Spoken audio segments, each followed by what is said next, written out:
പ്രിയമുള്ളവരെ, micro blading ചെയ്യാൻ ഇറങ്ങുന്ന സുന്ദരിമാർക്ക് വേണ്ടിയിട്ട് ഒന്ന് രണ്ട് കാര്യങ്ങൾ പറയാൻ ആഗ്രഹിക്കുന്നു. ഞാൻ മൈക്രോ ബ്ലേഡിംഗ് ചെയ്യാറില്ല. കണ്ടില്ലയോ, കുറച്ച് പുരുകമേ ഉള്ളൂ. പക്ഷെ ഉള്ളത് മതി.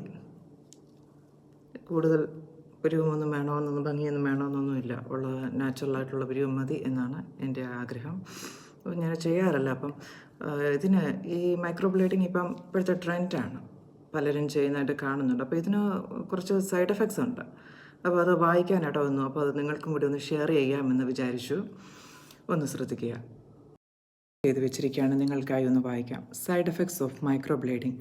അണുവിമുക്തമാക്കാത്ത ഉപകരണങ്ങളിൽ നിന്നുള്ള അണുബാധകൾ, പിഗ്മെൻറ്റുകളോടുള്ള അലർജിക് റിയാക്ഷൻസ്, കാലക്രമേണ ഉണ്ടാകാവുന്ന നിറവ്യത്യാസം, തെറ്റായ രീതി മൂലം ഉണ്ടാകാവുന്ന മുറിവുകൾ എന്നിവ മൈക്രോ ബ്ലേഡിങ്ങിൻ്റെ സൈഡ് എഫക്ട്സിൽ ഉൾപ്പെടുന്നു.